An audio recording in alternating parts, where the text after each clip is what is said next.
ট্যাংরা মাছ নিয়েছি। এই ট্যাংরা মাছটা ভালোই, ট্যাংরা মাছটা সত্যিই ভালো। ট্যাংরা মাছটা খুবই সুন্দর না? কত করে নিল ট্যাংরা মাছ? এই 400 টাকা করে নিল, 500 বলছিল। 700 করে। 400 করেই নিল। আর খয়রা? আর ট্যাংরা মাছ খেতে কিন্তু খুব ভালো আছে। হ্যাঁ, ট্যাংরা মাছ খেতে আমার তো খুবই ভালো লাগে। এই ট্যাংরা মাছটা নিলাম, আর খয়রা মাছটা নিল 300 টাকা বলছিল, 250 টাকা করে করলো। বাবা ভালো। মা তো সবসময় দরদামে এক্সপার্ট, দরদাম করতে এক্সপার্ট। চলো মাছগুলো কেটে, কিন্তু কেটে দেয়নি মাছগুলো, এটাই যা। আমি চান হয়ে গেছে, তা কি করবো আর মাছটা। আবার চান করে নেবে। এই মাছটা কেটে নিই। হ্যাঁ কাটো। বন্ধুরা দেখুন। হ্যাঁ দেখছে সবাই।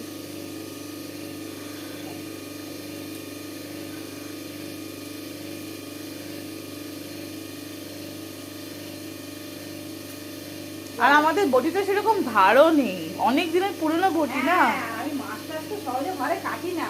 হ্যাঁ ঘরে যে মাছগুলো নিই ওইগুলোই আমাকে কাটতে হয়। হ্যাঁ।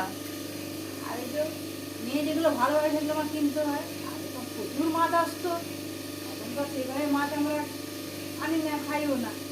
হ্যাঁ খাই আমরা অল্প স্বল্প করে খেয়ে নিই। সব রকমই খাই। সব রকম খেতে হবে। তারপরে বন্ধুরা জানেন তো এখন গ্যাসের প্রবলেম। হ্যাঁ এখন অনেক কিছু ইচ্ছে করছে কিন্তু বানাতে ইচ্ছে করে, আমার তো বানাতে খুবই ভালো লাগে।